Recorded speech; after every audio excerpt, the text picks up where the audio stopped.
कृपया अवश्य सुनिए जगत गुरु तत्वदर्शी संत रामपाल जी महाराज के मंगल प्रवचन। हम यहाँ ये मिट्टी छोड़ देंगे तो कौचली है, जैसे सर्प कौचली छोड़ जाता, सर्प तो अलग है, वह कौचली तो और उन्नरी है उसके पास। तो इसी प्रकार हमारी इस बॉडी के अंदर और बॉडी है जो ओरिजिनल है, और इस मिट्टी वाली से उसके अंदर हमने वह शक्ति पैदा करनी है। जो पाप करते वो पाप इकट्ठे हो जाएंगे, पुण्य और भक्ति करेंगे वो भक्ति से उसमें ताकत आ जाएगी। उसके कारण फिर हम चलते समय हमें कुछ भी याद नहीं आओगे, 1 सेकंड में ऊपर पाओगे बैठे। और यदि हम भक्ति नहीं करते हैं और फिर याद करते हैं, ओहो ये रह गया वो रह गया, फिर मृत्यु के बाद वहीं कुत्ते गधे बनकर वहीं घूम रहे होते उन्हीं गलियों में, और अपने परिवार के सदस्यों के लठ खा रहे होते। तो इस प्रकार हमने ये क्या बताना चाहते हैं कि अंत समय जब चले अकेला फिर रोएगा तू कि मेरा कुछ भी नहीं रहा, मेरे साथ कोई चल नहीं रहा, ये क्या बनी। और परमात्मा कहते हैं मैं रोज बताया करता, प्रतिदिन यही सब समझाया करता, तेरा साथी कोई नहीं है, तेरा साथी मैं हूं, मुझे तू भूल चुका है। तेरा यहां भी जो संस्कार है बच्चों का, परिवार का, माता पिता भाई बहन पति पत्नी का, इसने भी मैं सेट करवाऊंगा, थोड़ा सुलझेड़ा करवाऊंगा, तुम्हारा इस संस्कार को ढंग से निमटवा दूंगा सबका जो मेरी शरण में आगे, और फिर सारा न मोक्ष कर दूंगा।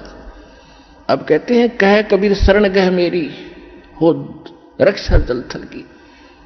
दास ने आपको एक दिन और बताया था, एक माई अपने दोते को लिए खड़ी यहां मिलने के लिए, 1.5 महीना हो गया, और वो लड़का होगा ज्यादा से ज्यादा 1 वर्ष का, 1.5 वर्ष का।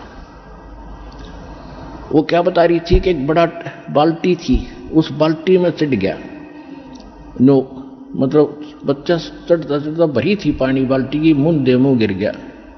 और हम कहीं बातें कर रहे थे, काम कर रहे थे।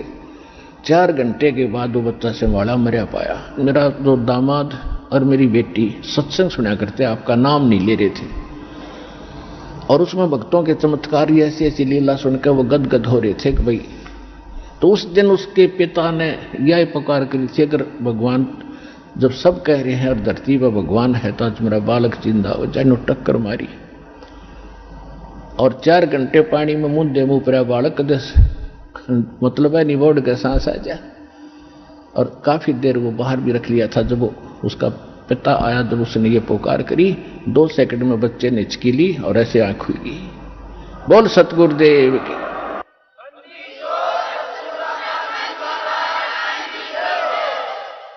फिर डॉक्टर के पास ले गई, हिसार बता रहे थे। उसके बाद वो मिले नहीं हमें। फिर वो लड़के को लेकर आ रहे थे जी, सारा परिवार ने आज नाम भी ले लिया। देखो कहते हैं कह कबीर शरण गए मेरी। जब उन्होंने हृदय से ये मान रखा था कि संत है तो ये है, आ नहीं पा रहे थे। अब यहाँ लाने का तरीका भी उन्होंने अपनाना पड़ा। अब जैसे इस काल ने के कर रखा अपने साथ, यू यहाँ नहीं आने देता और बाकी कितने ले जाए इसने। अब ज्ञान सुन रहा है पूरा संसार, लगभग काफी भारतवर्ष में तो बहुत सुन रहे हैं इस साधना चैनल पर, इस पुस्तक में भी पढ़ रहे हैं, और हमारे भक्तों से भी वो ज्ञान सुनकर अब वो ये सोच रहे हैं कैसे चले, इसको कैसे छोड़े। उनकी हिम्मत ना बढ़ रही आने की। अब हमें एक बात याद आवा, छोटा जब दास पढ़ा करता 4वीं 5वीं कक्षा में, और जिस दिन स्कूल में टीचर ना आते, वो क्लास के बालक, एक तालाब था, उस तालाब पर स्नान करने भाग जाया करते। दिन में हम भी चले जाते थे। और क्या करते थे, एक वृक्ष था बट वृक्ष, और उसका ऐसे लंबा सा टहनी डाली ऊपर जा रही थी, और उस पर चढ़कर छलांग मारा करते जल में। और एक बच्चा चढ़ गया ऊपर, पहली बार चढ़ गया ऊपर, और तक कूद गया, उस पर ना छलांग लगी, और नो बैठा बैठा ना नीचे उतरा जा उस पर, और ना छलांग लगाई जा।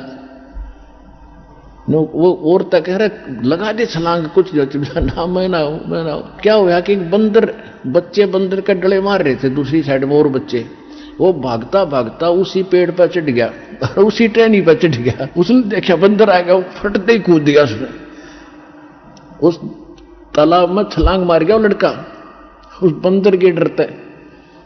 और बंदर दिख गया, और फिर उसका ऐसा दिल खुला, फिर उनसे भी ऊपर जाकर छलांग लगाने लग गया।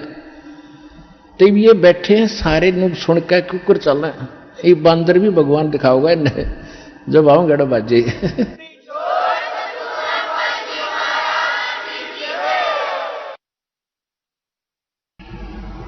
परम पिता परमात्मा पूर्ण ब्रह्म सर्व सृष्टि रचनहार कबीर परमेश्वर जी की असीम रजा से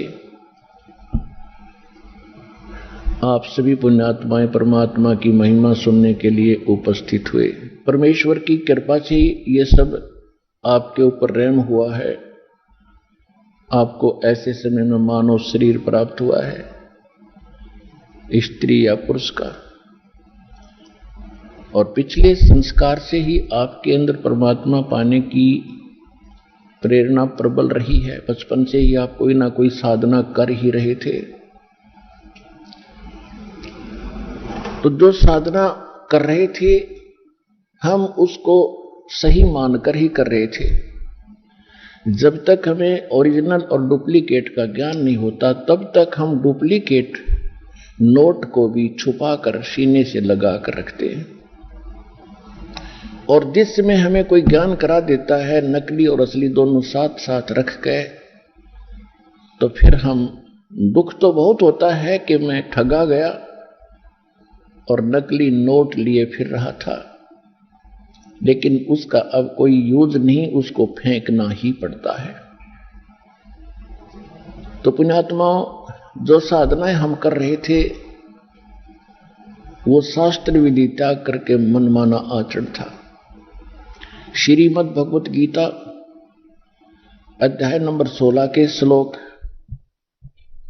23 और 24 में स्पष्ट किया है हमारे सदग्रंथों में परमात्मा ने कि शास्त्र विधि को त्याग कर जो मनमाना आचरण करते हैं, मनमानी पूजाएं करते हैं, मनमाने मंत्र जाप करते हैं, उनको न तो कोई सुख होता है, न उनकी कोई सिद्धि प्राप्त होती है, न ही उनकी परम गति होती है। और हम परमात्मा की साधना भक्ति इन तीन कामों के लिए ही करते हैं। हमें या सुख हो, हमें ऐसी ताकत मिले, सिद्धि मिले जिससे हम अपने लोक जा सके, और परम गति हो। इसलिए गीता अध्याय नंबर 16 के श्लोक नंबर 24 में तुरंत कहा कि अर्जुन, कर्तव्य और अकर्तव्य की व्यवस्था में कौन सी साधना करनी चाहिए, कौन सी ना करनी चाहिए, इसके लिए सदग्रंथों को ही प्रमाण मानना, किसी की दंत कथा पर विश्वास मत करना। तो पुण्यात्माओं, परमात्मा स्वयं आते हैं यथार्थ ज्ञान देने के लिए, क्योंकि जो सदग्रंथ हैं वो गॉड गिवन है। कौन से सदग्रंथ? पवित्र सूक्ष्म वेद जो भगवान स्वयं आकर बोलते हैं, और पवित्र चारों वेद सूक्ष्म वेद के अंदर वो तो कंप्लीट इन ऑल रिस्पेक्ट है, ऑल इन वन है, जिसमें चारों वेदों वाला विज्ञान है, श्रीमद् भगवत गीता का विज्ञान है, और जिसके अंदर इन पुराणों का भी निष्कर्ष है कि ब्रह्मा विष्णु महेश की क्या स्थिति है, ये अजर अमर हैं या नहीं है, इनकी जन्म मृत्यु होती है या नहीं है, इनके माता पिता हैं या नहीं है। तो ये भी सूक्ष्म वेद के अंदर, यानी सभी ग्रंथों का वो तो सार है, उसके अंदर सब ग्रंथ है। फिर भी हम एक विशेष प्रचलन हमारे पास रहा है, विशेषकर पवित्र चारों वेदों का, पवित्र श्रीमद् भगवत गीता का, पवित्र पुराणों का। तो इनमें जो पवित्र चारों वेद और पवित्र श्रीमद् भगवत गीता है, ये गॉड गिवन स्पिरिचुअल नॉलेज है, और परमात्मा के दिए ज्ञान को परमात्मा ही समझ सकता है या समझा सकता है। तो स्वयं परमात्मा आते हैं तभी यथार्थ ज्ञान कराते हैं। उस परमेश्वर ने यहां के इन वेदों से कोई लेना देना नहीं होता, ना इस गीता से, ना उन पुराणों से, क्योंकि उस परमात्मा का ही दिया हुआ वो ज्ञान है, और इसलिए वो अपना सारा ज्ञान हमारे लिए स्वयं आकर के पुनः बताते हैं। और इन वेदों को और गीता को हम एक बहुत ही अच्छे ऑथेंटिक सत्य ज्ञान युक्त मानते रहे हैं हम हिंदू धर्म के सभी पुण्यात्माएं। तो इन वेदों और गीता को समझना कोई जीव के बस की बात नहीं। ये तो परमात्मा बुद्धि देता है अपने कृपा पात्र को, तब ये वेद और गीता समझ में आती है। आज तक ये वेद और गीता न तो श्री ब्रह्मा का, न विष्णु जी का, न शिव जी का, किसी का समझ में नहीं आई, और न ही इन ऋषि महर्षियों को। Even writer of the Vedas and Gita and Puranas, Shri Ved Vyas ji, ये भी इन सदग्रंथों से अपरिचित थे, इनके ज्ञान से अपरिचित थे। अब ये बात अगर 100 साल पहले कोई कहता, 200 वर्ष पहले कोई कहता, तो बहुत बुरी लगती और ना जाने कितना विरोध होता। यही बातें परमात्मा ने 600 वर्ष पहले कहा था। परमात्मा के साथ कितना संघर्ष और विरोध हुआ था, और उसी ने दास को ज्ञान दिया, और दास ने ये आज से 20 वर्ष पहले कहना शुरू किया था। और दास के साथ कितना संघर्ष हुआ ये सर्वविदित है। 21 महीने जेल भी झूठे केस में दास ने रहना पड़ा। साथ में आपके भाई बहन जो हमारे साथ संघर्ष कर रहे थे, आपके भाई पहले से लगे थे, इस ज्ञान से परिचित थे, उन्होंने भी बहुत संघर्ष किया इस ज्ञान को आप तक पहुंचाने के लिए। तो कहने का भाव ये है, ये ज्ञान पहले बोला जाता तो नहीं स्वीकार्य था। परमात्मा ने साथ साथ हमें ऐसे औजार दे दिए, इंस्ट्रूमेंट दे दिए, ऐसे उपकरण दे दिए कि हाथों हाथ सच्चाई आप तक पहुंच गई। सबसे पहले आपको शिक्षित किया। सन 1960-65 के बाद इस शिक्षा की ऐसी बाढ़ ला दी परमात्मा ने, सबके हृदय में ऐसी प्रेरणा कर दी कि अपने बेटे और बेटियों को पढ़ाना ही पढ़ाना है। ये तो हमें पता है कि शिक्षा के बाद कितनों को सर्विस मिली है जिस उद्देश्य से पढ़ा करते थे, लेकिन अब दास की आंखें परमात्मा ने जो खोल दी, पता चला है कि मालिक ने इसलिए पढ़ाया था कि मेरे बेटा बेटी मुझे पहचान सकेंगे। आज तक यही अंधेरा रहा कि हम भगवान को पहचान नहीं सके, सदग्रंथों को हम समझ नहीं सके। जिनको हम विद्वान मानते थे वो संस्कृत भाषा तो जानते थे, व्याकरण भी बढ़िया थी, लेकिन वेद गीता और पुराणों का वो कैखा नहीं जानते थे। तो पुण्यात्माओं, सौभाग्य आपका, ये सारा खेल भगवान कर रहे, कबीर भगवान आपके लिए। हमारी बुद्धि तो बाद में काम करेगी कि परमात्मा ने ये लीला क्यों की थी। आज देख लो पढ़ाई के ऊपर कितना न्योछावर हो रहे हैं। सब परिवार अपने बेटा बेटियों को ट्यूशन लगवाते हैं, और जो भी होमवर्क टास्क वर्क किसी तरह कराना पड़े, कितनी कॉस्टली पढ़ाई बना दी, पढ़ाते ही पढ़ाते। और ये हमें मालूम है कि 10% ही पढ़ाई का जिस उद्देश्य से पढ़ रहे हैं वो लाभ उठाते, 90% अपना दैनिक कार्य ही कर रहे हैं। तो इसलिए हमें परमात्मा ने शिक्षित किया कि आप भगवान को पहचान के और भक्ति करके इस दीर्घ रोग का नाश करवा लोगे, फिर सदा सुखी होगे। असली पढ़ाई तो अब शुरू होगी आपकी, जो दास पढ़ा रहा है। ये शिक्षा आपका यहां भी काम आएगी और परलोक भी सुधरेगा, सतलोक चले जाओगे जो सदा सुखी रहोगे।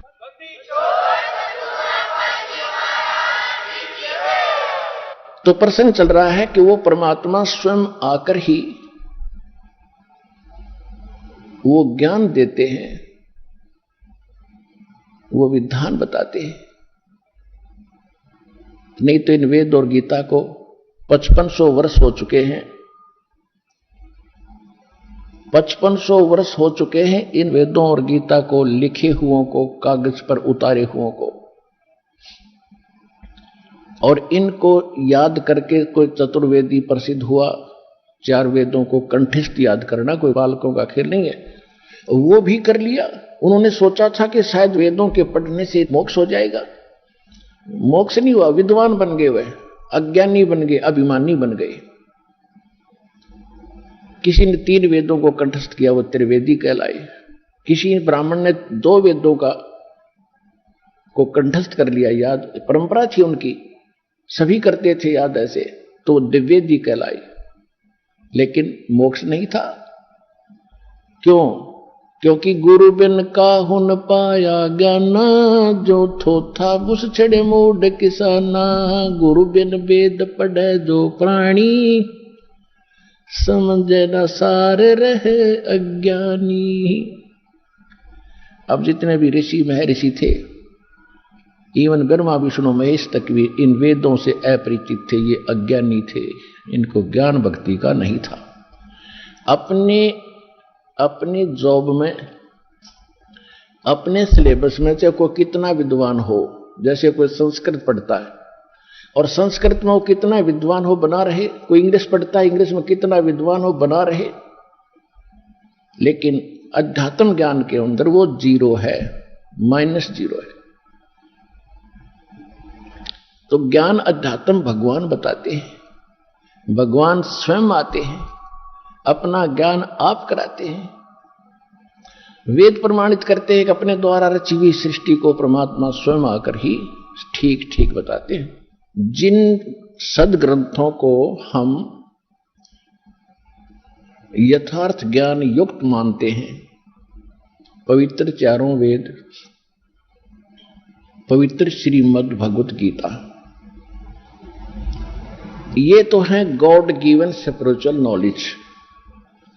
और रही बात पुराण और उपनिषद, ये किसी ऋषि और संत साधु की अपना अनुभव है, अपना ज्ञान है, जैसा उसने भगवान को जाना। 18 पुराण श्री ब्रह्मा जी के द्वारा दिया गया ज्ञान है। ब्रह्मा जी से दक्ष आदि ऋषियों को प्राप्त हुआ, उनसे फिर आगे ऋषियों ने प्राप्त हुआ। उन्होंने कुछ तो ब्रह्मा जी का ज्ञान, कुछ अपना अनुभव, और उसमें ऐड करके 18 पार्ट कर दिए इसके। तो ये जो वेद से और गीता से ज्ञान नहीं मिलता है, तो वो उन ऋषि में है, ऋषियों का अपने घर का है, हमारे काम नहीं।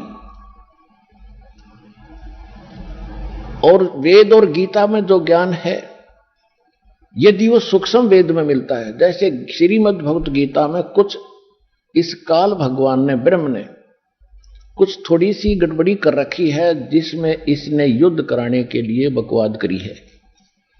उदाहरण पर्याप्त होता है, दूसरे अध्याय के 37 और 38 श्लोक में ये दोगला ज्ञान दे रहा है। एक तो कह रहा है कि अर्जुन, यदि तू युद्ध में मारा गया तो स्वर्ग प्राप्ति करेगा, और यदि युद्ध जीत गया तो तू पृथ्वी का राज भोगेगा, तेरे दोनों हाथों में लड्डू। यानी लोभ लालच दिखा रहा है। फिर 38वें श्लोक में कह रहा है, दूसरे अध्याय के गीता जी में, कि अर्जुन लाभ हानि न भूल के, छोड़ के, और निष्काम भाव से युद्ध कर ले। इस प्रकार युद्ध करने से तू पाप को प्राप्त नहीं होगा। कोई बात हुई है? लाभ हानि तो पहले आप बता रहा है कि मर गया तो स्वर्ग में जाएगा, जीत गया तो सुख भोगेगा, और फिर ने कहा लाभ हानि छोड़ दे। तो ये इस तरह की जो बकवाद है गीता में, ये तो है इस ब्रह्म काल की।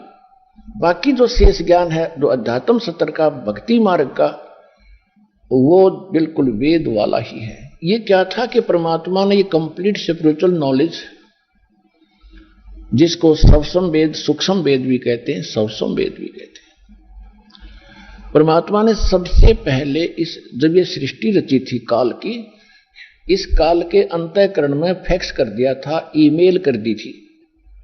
आज से अगर 50-100 वर्ष पहले हम ये ज्ञान देते तो आपका कतई यकीन नहीं होता। अब जो हम भौतिक विज्ञान को देख रहे हैं, परमात्मा की अध्यात्म विज्ञान है, इससे 1000 लाख करोड़ गुना सूक्ष्म और तेज है, ज्यादा एफिशिएंट है। उसको समझने के लिए इतना पर्याप्त है। जैसे आज आप अपने कंप्यूटर से कितना मीटर और कहां भेज देते हो, 1000 किलोमीटर दूर, और बीच में कोई तार नहीं, वहां जाके निकाल लेते हैं, इतना बड़ा ग्रंथ बन जाता है।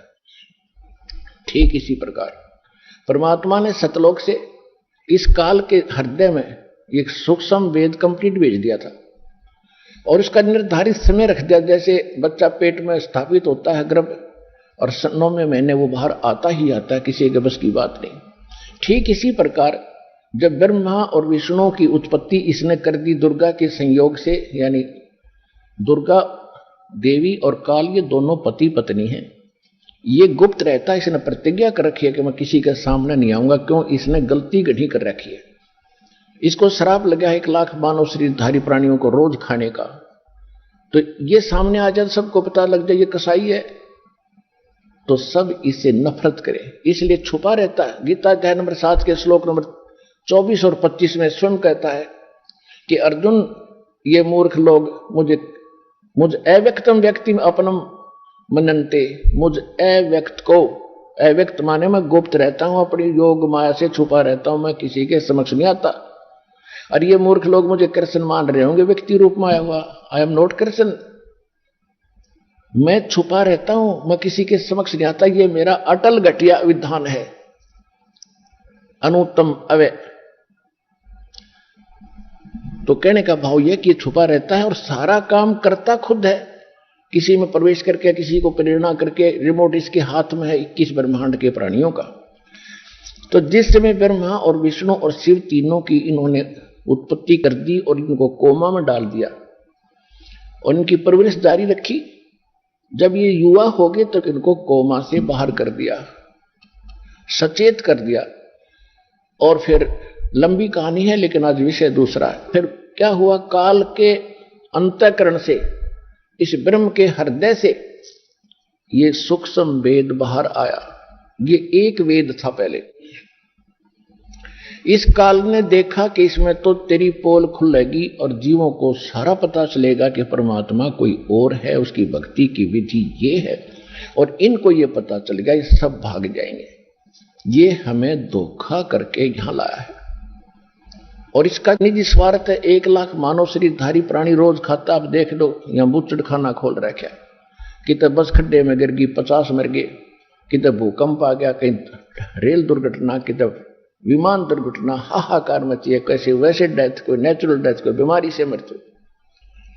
और ये 1 लाख जीवों को रोज खाता है। ये ऊपर का कवर खाने का नहीं है, जैसे बादाम के अंदर एक गिरी होती है उसको खाया जाता है, और ऊपर का कवर खाने का नहीं होता।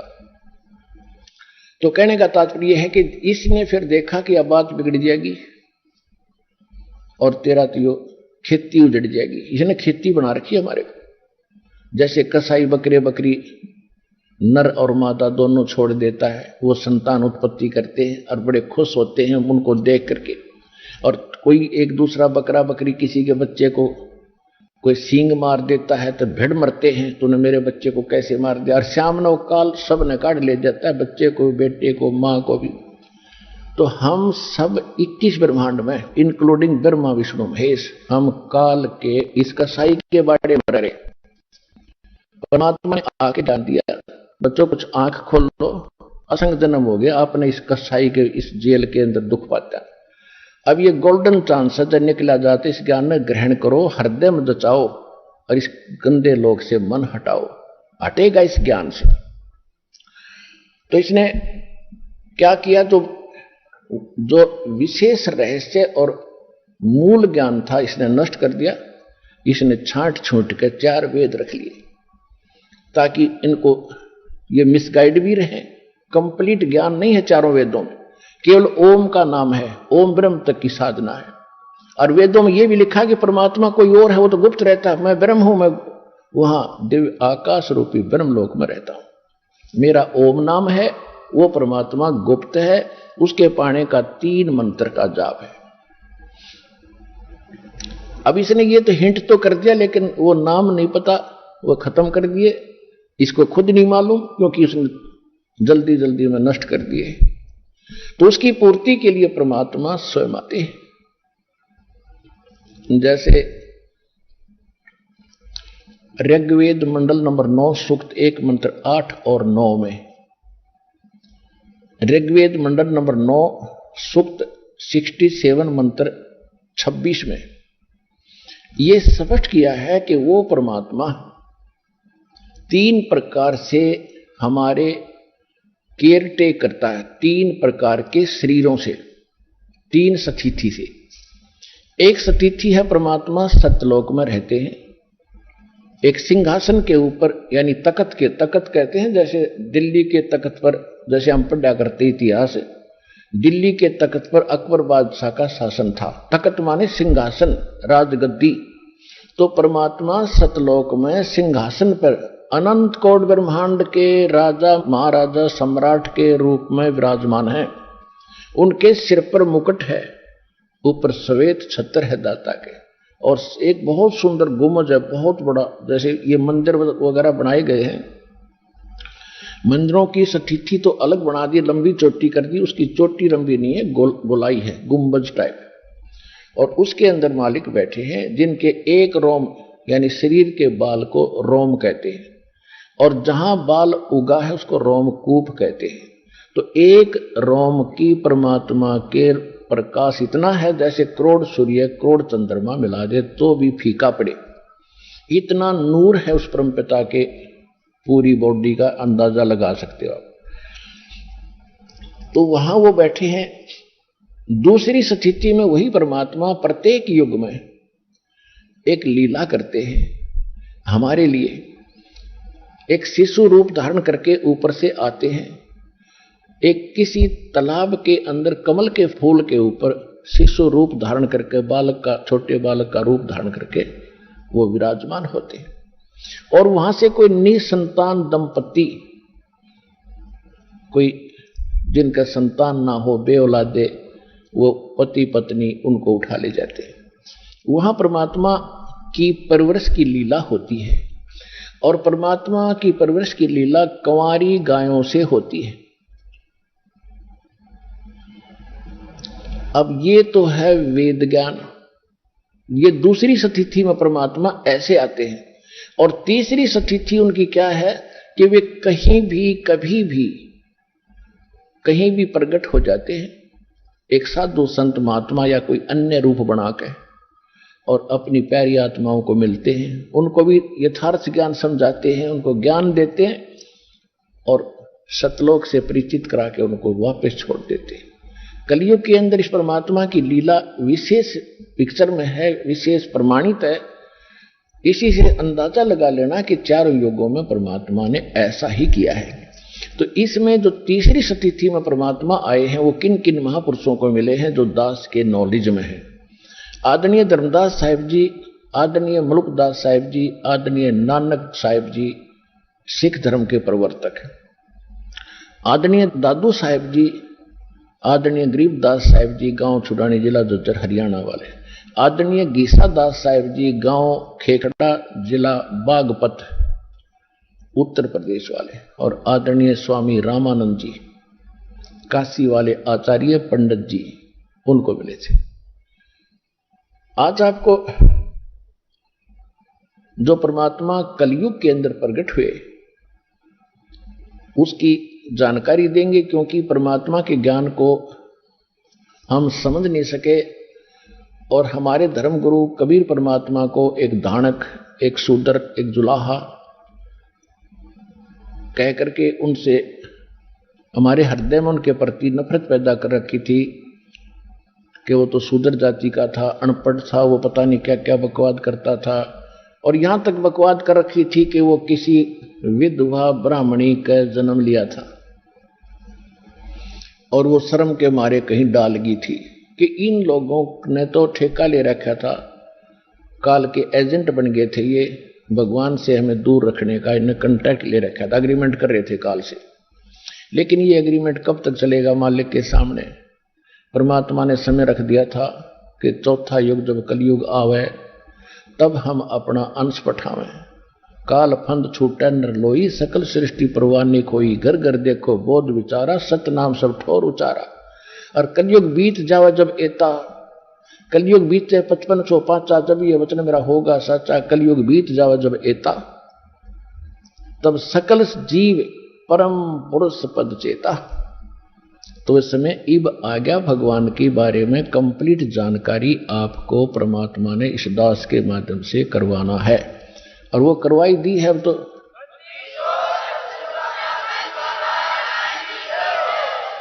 क्योंकि परमात्मा परमात्मा ही होता है, उनका कोई भी काम इनकम्प्लीट नहीं होता, उसमें कोई त्रुटि नहीं होती, कोई मीन मेख नहीं होती।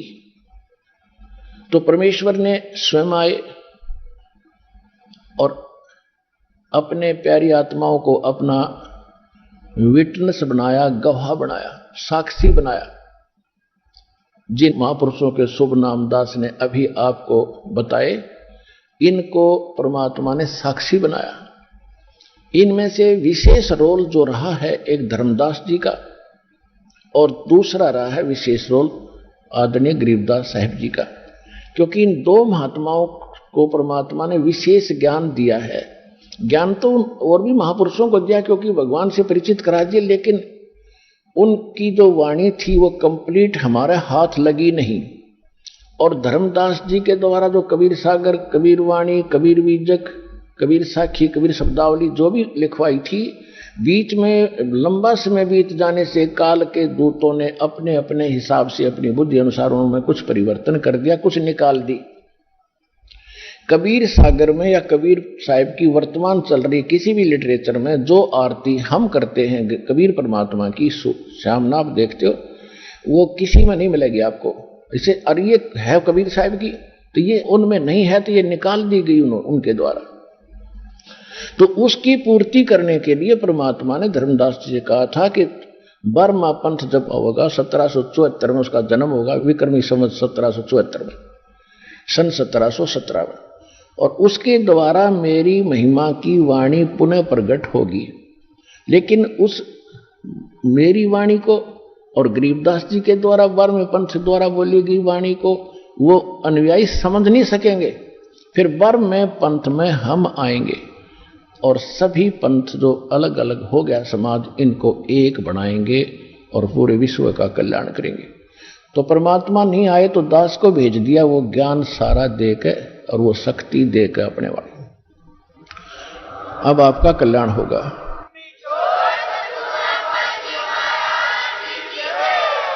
तो प्रसंग उठा है कि गरीबदास जी ने परमात्मा के बारे में कहा, ना सतगुरु जननी जने उनके माने बापे, पिंड ब्रह्मंड से रहित जाना तीनों तापे।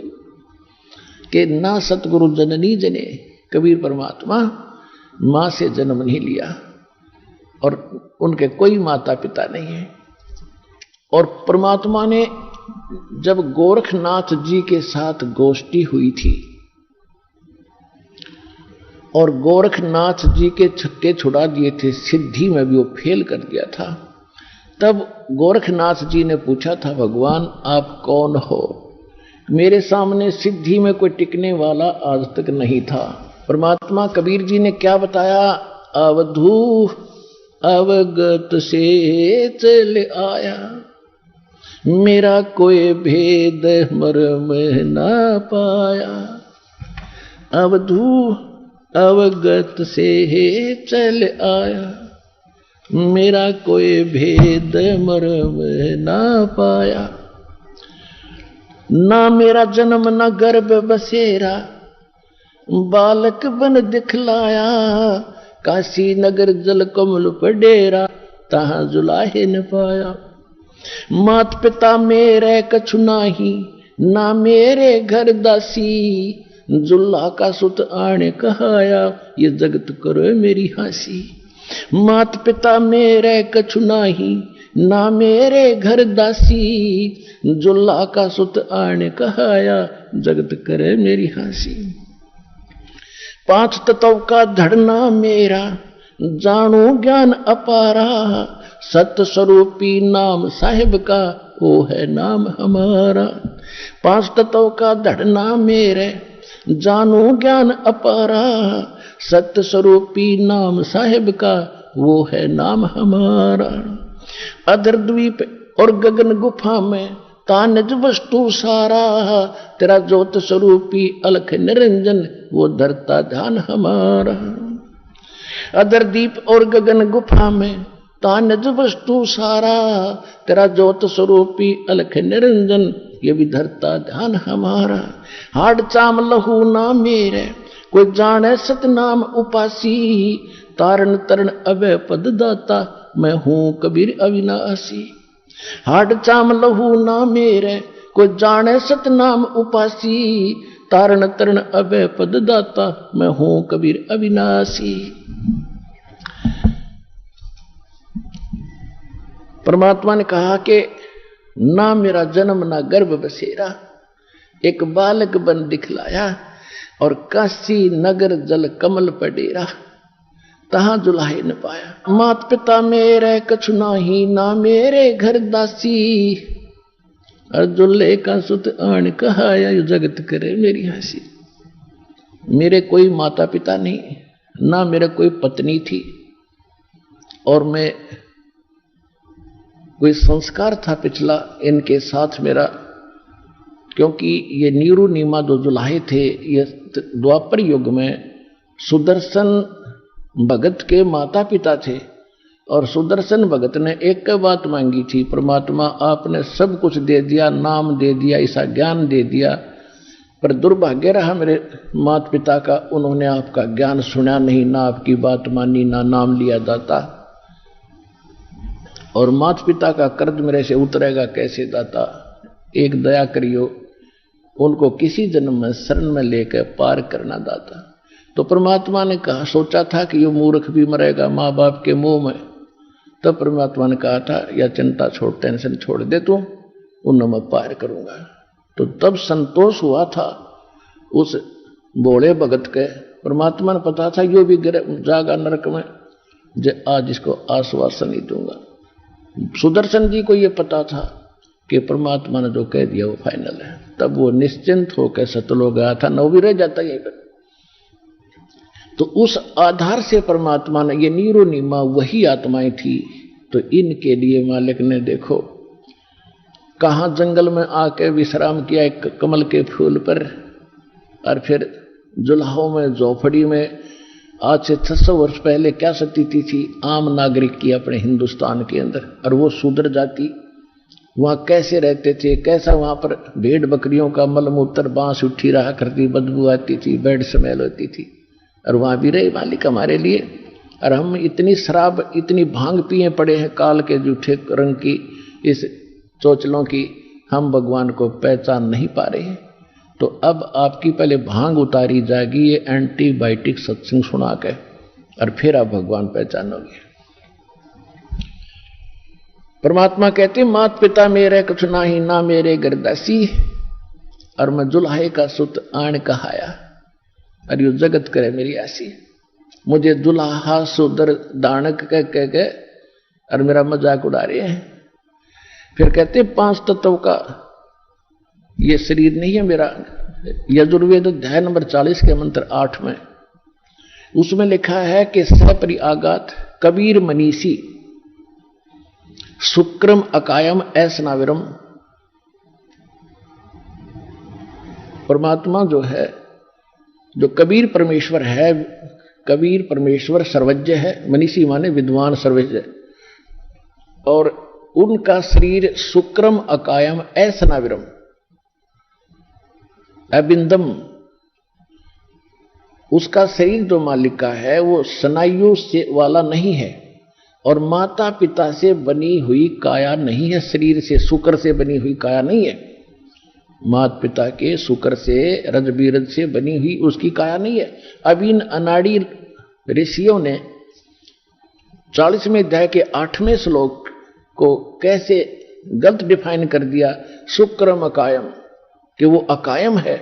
और शुक्रम क्यों कहा फिर उसने, शुक्रम शब्द किस लिए लगा दिया, कायम शब्द पर्याप्त था, फिर क्यों ऐसनाविरम माने उसके नर्वस सिस्टम नहीं है, स्नायु नहीं है, ऐसनाविरम शुक्रम अकायम, शुक्र से बनी हुई काया नहीं है, और उसमें नाड़ी तंत्र नहीं है, वो स्वयंभू है, प्रिभू है, सबसे पहला परमात्मा है। सप्रि आगात, सबसे पहला देहधारी वही है, सप्रि आगात यानी सबसे पहला देहधारी वही परमात्मा है। और उसका शरीर कैसा है, वो शुक्रम अकायम ऐसनाविरम, वो माता पिता के शुक्र से बना हुआ उसका शरीर नहीं है, नाड़ी तंत्र उसके अंदर नहीं, लेकिन है साकार, वो स्वयंभू है, उसका कोई जनक नहीं है। तो यहां बताते हैं 5 तत्व का धड़ना मेरे में जानो ज्ञान अपारा, और सत्स्वरूपी नाम साहिब का ओ ही नाम हमारा, यानी असली नाम परमात्मा का कबीर साहब है, और कहते वो ही नाम है मेरा असली नाम, ये समझ लो। और कहते अदर द्वीप गगन गुफा में तानिज वस्तु सारा, और तेरा ये ज्योत स्वरूपी काल निरंजन ब्रह्म ये भी धरता ध्यान हमारा, ये भी मेरा ध्यान करता है, और वहां से फिर मैं इसको टुकड़ा देता हूं, इसका 21 ब्रह्मांड चल रहा है। हाड चाम लो ना मेरे, ये हाड चामड़ा लोगों का शरीर नहीं है। कोई जाने सतनाम उपासी, यानी मेरे इस सतिथि को उस समय जानेंगे जब सतनाम का प्रचार सब जगह हो जाएगा, उनके अंदर सब प्रमाणों से प्रमाणित किया जाएगा। और तारण तरण अभय पद दाता, मैं हूं कबीर अविनाशी, कि मैं हूं तारण तरण अभय पद देने वाला, सतलोक ले जाने वाला। मैं कबीर अविनाशी हूं, वास्तव में मैं परम परमात्मा हूं।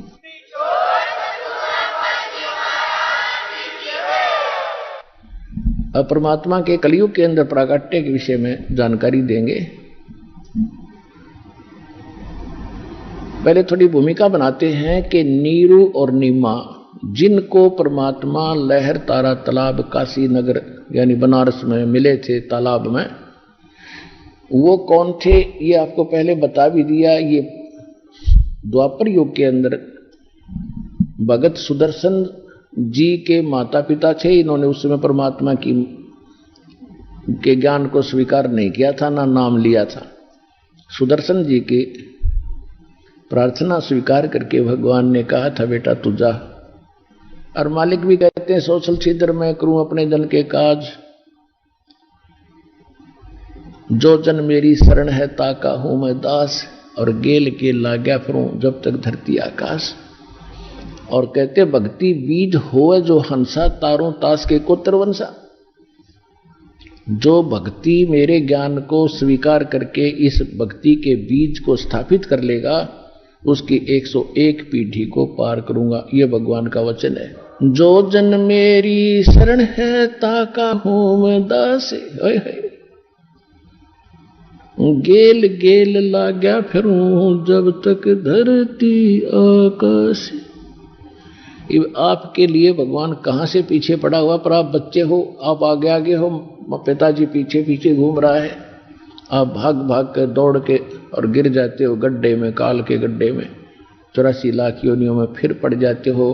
फिर इंतजार करता है दयालु कि कब इनको मनुष्य जन्म मिले, कब इनको फिर सद्बुद्धि दूं, ये पहचाने मेरे को। तो पुण्यात्माओं, अब वो समय आया है जो परमात्मा ने पूर्व निर्धारित किया था। अब इसके लिए हमने ज्ञान सुनना अनिवार्य है, क्योंकि ज्ञान के बिना हम परमात्मा से जुड़े नहीं रह सकते। क्योंकि कबीर साहब कहते हैं कि ज्ञान संपूर्ण हुआ नहीं, हृदय नहीं छिदाए, और देखा देखी भक्ति का यो रंग नहीं ठहरा। अब जैसे किसी ने सुन लिया कि हमें ये लाभ दे दिया, अम्रवाला आश्रम में गए थे, हमें ये सुख हो गया, दूसरे भी देखा देखी आगे, उनको भी सुख हो गया, 1 हो गया, 2 हो गए, 3 हो गए, और चौथा ना होया छोड़ गए, फिर जाएंगे उधर मत्था टेकन जहां पहले धक्के खाया करते, तो फिर भगवान हाथ उठा लेगा। तो इसलिए ज्ञान होना अनिवार्य है। ज्ञान होने के बाद आप यहां से नहीं जा सकते। लाभ हो रहा है या ना हो रहा है, ये भगवान ने देखना है। क्योंकि आप जो चीज मांग रहे हो वस्तु, वो आपको हानि कर रही हो आने वाले समय में, तो भगवान नहीं देगा आपको। तो कहने का भाव ये है कि सबसे पहले आपको ज्ञान से परिचित कराया जाएगा, और ज्ञान से परिचित होने के बाद फिर आपकी स्थिति कैसी हो जाएगी। बंदी छोड़ दयाल जी तुम तक हमारी दौड़े, जैसे काग जहाज का फिर सूजत और न ठोरे।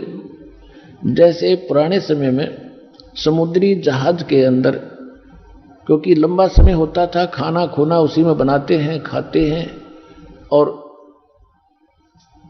उस पे कौवे बैठकर चल पड़ते थे कि ये खाना खाएंगे, टुकड़े डालेंगे, हम भी खाएंगे। वो खा रहे होते हैं तो उनके बैठकर चल पड़ते हैं, और रात भी ऊपर से उतर जाती है, कौवा ऊपर बैठा होता है। तो जहाज के जो चालक होते थे, उनका जो दिशा निर्देशक होता था, एक वो इंस्ट्रूमेंट होता था नॉर्थ साउथ बताने वाला, चुंबक सा, और वो उसको लेकर चलते थे। उसी आधार से अपनी दिशा निर्धारित करके वो चलते रहते थे।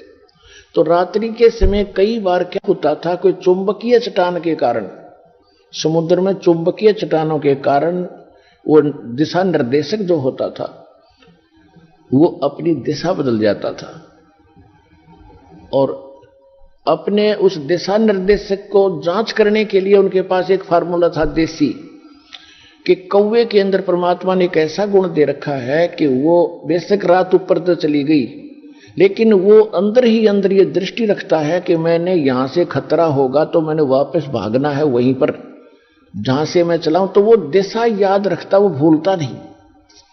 ऐसा कंप्यूटराइज कर रखा है भगवान ने इस कौवे को।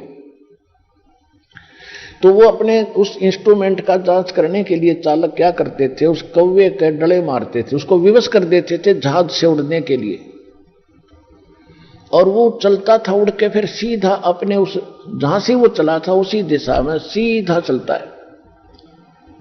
तो जिस कारण से वो जहाज वालों का तो इतना ही काम था, किसी ये देख लिए कौन सी दिशा में जा रहा है, तो वो पूर्व दिशा से चले थे तो पूर्व दिशा को चलेगा, तो वो सीधा कर लेते अपने जहाज को कि हम अब ठीक चल रहे।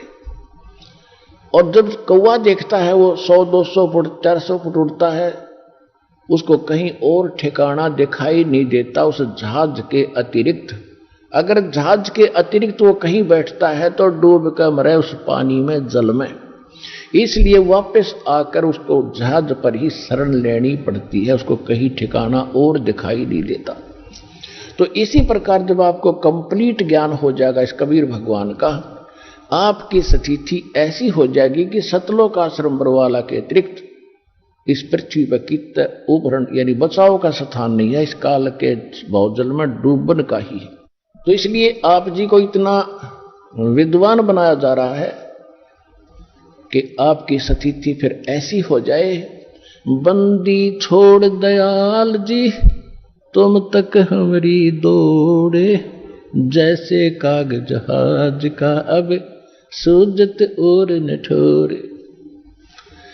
तो आज आपको परमात्मा आपके लिए कितना कष्ट उठा रहे हैं, कैसे आते हैं, और आप इतने अनजान हो गए, इतने गाफिल हो गए कि आप भगवान को नहीं पहचान पा रहे। और थोड़ा सा सुख है, कोई उच्च पोस्ट प्राप्त होगी है, ने सोचा प्लातून पा के गया। अब इन जो अधिकारी हैं छोटे या बड़े, इन्हें साहब कह देता फूल जा, और जय इन्हें भगत जी कह देते शर हो जा।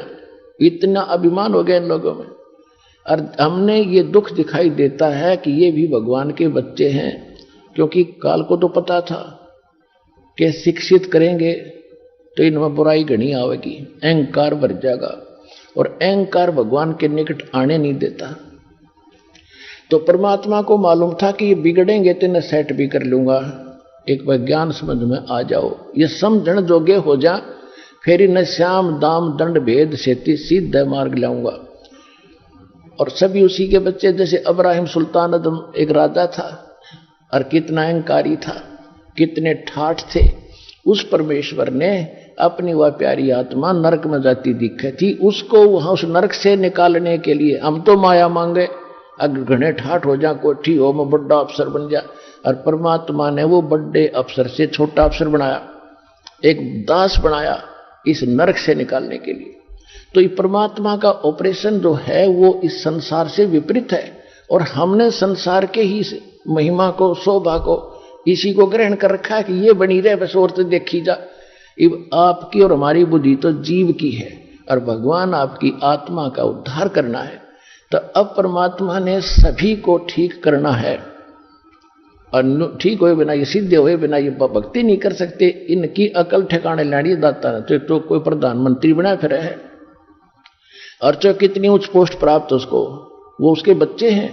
और ये वो बच्चे जो अब्राहिम सुल्तान अदम जैसे थे, अच्छी किस्मत, पिछले जन्म के बड़े पुण्यकर्मी है भगवान के, कभी इन्होंने भक्ति ठीक कर रखी है, आज ये अपना जीवन नाश करके गधा बनकर खड़े हो जाएंगे। तो वो परमात्मा चाहता है कि कति निर्धन से लेकर अमीर तक, और छोटे से लेकर बड़े कितने अधिकारी कर्मचारी हैं, सबको भगवान का ज्ञान कराना है, इनका जीवन नाश होने से बचाना है। तो इसके लिए पुण्यात्माओं दास के साथ आपने थोड़ा सा संघर्ष करना पड़ेगा। हम किसी का बुरा नहीं करेंगे, हम भले के लिए करेंगे, सबके उद्धार के लिए करेंगे। जैसे बच्चा इंजेक्शन नहीं लगवाता है तो पकड़ के माता पिता जबरदस्ती लगवाते हैं, रोलेगा थोड़ी देर और क्या होगा, फिर जीवन तक बचेगा उसका। तो जो भी ये थोड़े दिन बकवास करेंगे कर लेंगे, पर इन्हें सिद्ध कराएंगे। भक्ति करो और प्रचार करो मालिक का, उन तक पहुंचा दो मालिक के ज्ञान को, उनकी आंखें खुल जाएंगी।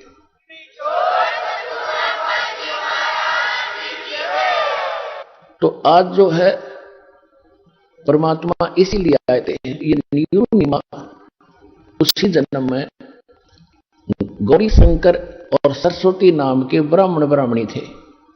इनका दोनों का संयोग फिर पति पत्नी का ही था। गौरी शंकर इस पुरुष का नाम था। ये बहुत अच्छा नेक व्यक्ति था, अच्छा ब्राह्मण था, किसी को गुमराह नहीं करता था, ना ये दूसरे जो श्राद्ध श्रूद के चक्कर में ये नहीं पड़ता था, केवल शिव भगवान की कथा करके जनता को ज्ञान समझाता था, भगवान की महिमा बताता था जैसा इसको पता था, और उससे जो भी दक्षिणा आती थी उससे अपना निर्वाह करता था, और फिर भी कोई पैसा बच जाता था तो भंडारा करता था, धर्म में लगाता था। ऐसा नेक ब्राह्मण था और इसकी महिमा घनी होगी थी। बाकी तो रोजी रोटी वाले ब्राह्मण थे, तेरे ये करड़ाई आ गई है, तेरे ऊपर ये संकट है, इतने पैसे धर दे, इतने दान कर दे, फलाना कर दे, ये अटपट करणीय थे। तो उनकी महिमा कम होती जा रही थी और गौरी शंकर की संख्या श्रोताओं की यानी यजमानों की बढ़ती जा रही थी। और पहले ये हमारे ब्राह्मण लोग शिक्षा इसीलिए ग्रहण करते थे कि हम ज्यादा इनकम कर सकेंगे। को काशी विद्यापीठ पर कहा जाता था, तो उस क्षेत्र में उसी से सब अपनी क्रियाएं कराते थे, उसके खूब धन इकट्ठा होता था। जैसे आज शिक्षा का क्या उद्देश्य है, चाहे कोई डॉक्टर बनता हो, चाहे कोई इंजीनियर बनता है, और चाहे कोई किसी प्रकार की भी जो करता है, चाहे कोई वकालत करता है, तो वो इन्होंने सोचा घनी माया कमाऊंगा, और कौन से ट्रेनिंग में कौन सी कोर्स करने से घनी माया मिलेगी। आइए अब हम उन श्रद्धालुओं के अनुभव जानते हैं जो जगत गुरु तत्वदर्शी संत रामपाल जी महाराज जी से दीक्षा प्राप्त कर चुके हैं तथा उनके द्वारा बताए गए भक्ति मार्ग पर चल रहे हैं। सर नमस्कार। नमस्कार सर जी। सर क्या नाम है आपका? सर मेरा नाम ईसूराम साहू है। सर कहाँ से आए हैं आप? सर मैं ग्राम केसला, पोस्ट अर्जुनी, तहसील डोंगरगांव, जिला राजनांदगांव, छत्तीसगढ़ से आया हूँ जी। सर संत रामपाल जी महाराज से नाम दीक्षा कब लिया आपने? सर संत रामपाल जी महाराज जी से मैंने नाम दीक्षा 30 दिसंबर 2017 को ली जी। सर संत रामपाल जी महाराज से नाम दीक्षा क्यों लिया आपने? सर संत रामपाल जी महाराज जी से नाम दीक्षा लेने के बाद मुझे सबसे बड़ा लाभ यह हुआ कि मेरे बच्चे को परमात्मा ने जीवन दान दिया है। संत रामपाल जी महाराज जी ने, संत रामपाल जी महाराज जी से मेरे पापा जी ने पहले ही नाम दीक्षा ले रखी थी सन 2013 में, तो उनसे काफ़ी सुना था मैंने संत रामपाल जी महाराज जी के बारे में कि वे परमात्मा के स्वरूप हैं, आए हुए हैं। एक दिन क्या हुआ सर जी, जब मैं बाहर से आया घर पे तो बच्चे को बहुत ज़्यादा तेज बुखार था, फिर बच्चा रो रहा था बहुत ज़्यादा। फिर बच्चे को मैंने गोद में ले लिया और देखा कि इसको तो बहुत ज़्यादा तेज बुखार है। फिर गोदी में रखा था और थोड़ी देर बाद बच्चा हाथ पाँव कैसे झटका मारने लगा। फिर इसका जो हार्ट बीट था वो बिल्कुल बंद हो गया अचानक ही। मैंने हाथ से छू कर देखा और कान में भी लगा कर देखा तो बच्चा समझ लो पूरा डेड हो गया, खत्म हो गया था बच्चा। फिर मैंने सोचा, एकदम घबरा गया कि अब मैं क्या करूं परमात्मा। हे संत रामपाल जी महाराज, आपके बारे में बहुत सुना हूं परमात्मा कि आप मरे हुए को भी जीवन दान दे देते हो। तो मैंने संत रामपाल जी महाराज जी के जो दरबार साहिब है हमारे घर में, वहाँ पर जाके दंडवत प्रणाम किया मालिक को, संत रामपाल जी महाराज को। और जो अमृत जल जो होता है मालिक के आश्रम से जो मिलता है अमृत जल, हमें वो जल बच्चे को पिलाया। जैसे ही सर जी मैंने दंडवत प्रणाम किया वैसे ही देखा कि बच्चे के शरीर में थोड़ी हलचल पैदा हुई। तो फिर हाथ से छू कर देखा धड़कन को बच्चे के, तो धड़कन स्टार्ट हो गई भगत जी, और बच्चे को नया जीवन दान मिल गया परमात्मा की कृपा से, संत रामपाल जी महाराज की कृपा से। और उसी दिन मैंने प्रण कर लिया कि आज की आज ही मैं जाकर संत रामपाल जी महाराज जी से नाम दीक्षा लूंगा और अपने जीवन का कल्याण करूंगा। और मेरी पत्नी ने भी परमात्मा के सत्संग को देखकर, उनके ज्ञान को समझकर और परमात्मा के चमत्कार को देखकर आज ही नाम दान ले लिया है उसने भी। संत रामपाल जी महाराज से नाम दीक्षा लेने से आपको और क्या लाभ मिले? सबसे पहला लाभ यही हो गया कि मेरे बच्चे को संत रामपाल जी महाराज जी ने जीवित कर दिया, परमात्मा ने। और दूसरा लाभ यह है कि मेरी माता जी, जिन्होंने अभी 3 महीने पहले ही नामदान ले रखा है, उनको बवासीर की बीमारी थी और वैद्य जी से उन्होंने 2 रिंग ले रखी थी बवासीर के लिए, उंगली में पहन रखी थी।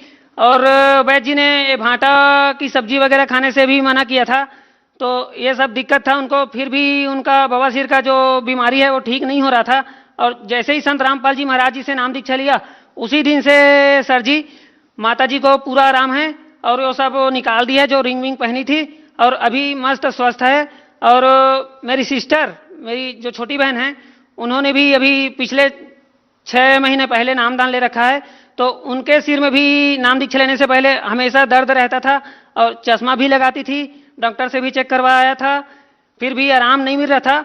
और जैसे ही संत रामपाल जी महाराज जी से नाम दीक्षा लिया उसने, तो उसका भी सिर का दर्द जो है वो ठीक हो गया। और पिताजी को भी लाभ हुए हैं। एक बार की घटना है, काम पे जा रहे थे पिताजी अपने दोस्त के साथ, जो गांव के और भगत जी हैं, लुमन दास जी, उनके साथ। तो हाईवे पे जैसे ही चढ़े तो सामने से एक वैन आ रही थी। उन्होंने देखा नहीं कि सामने से वैन आ रही है और अपनी धुन में बाइक चला रहे थे, और वैन एकदम से उनके सामने आ गई और उन्हें ऐसा लगा कि हम लोग तो बस अब गए ही समझो, और परमात्मा का नाम लेकर आंख बंद कर लिया। और जैसे ही आंख खोले तो देखे कि वैन बहुत दूर से साइड से गुजर गई और उन्हें एक खरोच भी नहीं आई। ये सब लाभ हुए भगत जी। सर, ये एक और बहुत बड़ा लाभ हुआ है मेरे को कि मैं लगभग 10-12 सालों से गुटखे का नशा कर रहा था। मतलब 1 घंटे तक भी रह नहीं पाता था मैं गुटखे के बिना। दिन भर में 8-10 बार गुटखा खा जाता था। तो संत रामपाल जी महाराज जी से दीक्षा लेने के बाद मैंने खाना तो दूर, हाथ लगाना भी छोड़ दिया उसको। अगर कोई मुझसे लाने को भी कहेगा तो मैं लाऊंगा नहीं। ये सब लाभ हुआ मेरे को। सर, जैसा कि आपने बताया कि आपके बेटे की मृत्यु हो चुकी थी और आपने संत रामपाल जी महाराज से प्रार्थना की और आपके बेटे को जीवन दान मिला। सर, क्या आज के युग में क्या इन बातों पे कोई विश्वास कर पाएगा?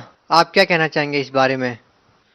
जी हाँ सर जी, ये बिल्कुल 100% सही बात है। विश्वास करना ही होगा कि संत रामपाल जी महाराज जो है मरे हुए को भी जीवन दान दे सकते हैं, क्योंकि उनकी जो भक्ति विधि है वो पूरी वेद और शास्त्रों के अनुसार है। कबीर परमात्मा की जो साधना है वो साधना का बता रहे हैं संत रामपाल जी महाराज, जिस मंत्र से मुर्दे को भी जीवित किया जा सकता है। और परमात्मा कबीर साहब ने भी पहले 600 वर्ष पहले जब आए थे तो उन्होंने भी बहुत सारे चमत्कार किए थे, कमाल और कमाली को जीवित कर दिए थे। तो वही शक्ति संत रामपाल जी महाराज जी के अंदर भी है। कमी तो हम में है सर जी कि जो हम उनकी सही भक्ति नहीं कर पाते। अगर हम मर्यादा में रहकर उनकी सही भक्ति करें तो ये सब लाभ होंगे ही होंगे। सर, भगत समाज को क्या संदेश देना चाहेंगे? सर, भगत समाज को संदेश तो क्या, मैं विनती ही करना चाहूंगा कि संत रामपाल जी महाराज परमात्मा आए हुए हैं हरियाणा में, उनसे नाम दीक्षा लेकर आप अपना और अपने परिवार का कल्याण करें और उनका सत्संग रोज सुने और संत रामपाल जी महाराज जी से नाम दीक्षा लेकर अपने और अपने परिवार का कल्याण कराएं। जी धन्यवाद। सत साहेब।